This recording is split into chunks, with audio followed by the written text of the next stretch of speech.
तो ये अज्ञानवश है। और भगवत कृपा से आज नहीं तो कल अज्ञान तो जाएगा, ज्ञान आएगा। सभी लोग भजन कर करके अपने अपने बारी बारी से सब लोग भगवत प्राप्ति करेंगे।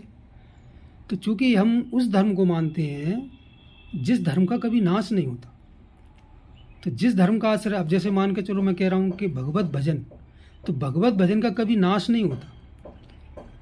नहीं कल्याण कृत कश्चित दुर्गतिम तात गच्छति। मेरा भजन करने वाले का कभी दुर्गति नहीं होती। जब भजन करने वाले की दुर्गति नहीं होती तो उस धर्म की दुर्गति भी हो नहीं सकती। और चूँकि हम नित्य हैं, अविनाशी हैं, भगवान के अंश हैं, तो हमारी भी दुर्गति नहीं होती।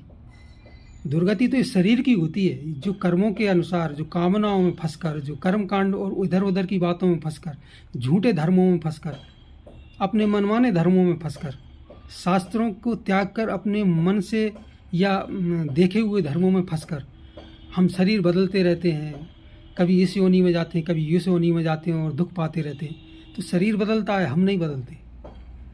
तो चूँकि हम भगवान के अंश हैं, इस धर्म को मानते हैं, हम भगवान के हैं इस धर्म को मानते हैं, इसलिए हम उसी धर्म का पालन करके, उस धर्म का आश्रय लेकर भगवान का भजन जब करते हैं, भगवान के धाम में पहुंच जाते हैं, वो उनसे एकीकार हो जाते हैं।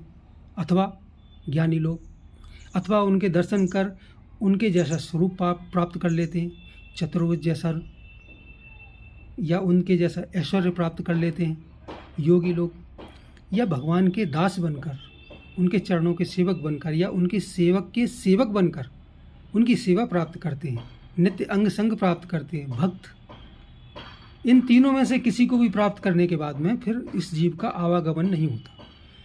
तो इसलिए हम अपने आप को सनातन धर्मी मानने वाले कहते हैं, क्योंकि हम वेदों को मानते हैं, और वेदों को मानने के कारण हम अपने आप को भगवान का अंश मानते हैं, इसलिए हम सनातन धर्म हैं। तो सनातन धर्म इसीलिए कहा जाता है कि हम सनातन धर्मी हैं और सनातन धर्म को मानने वाले हैं। तो हम सनातन धर्म को मानने वाले हिंदू हैं, गर्व से कहो हम हिंदू हैं। जय श्री सीताराम।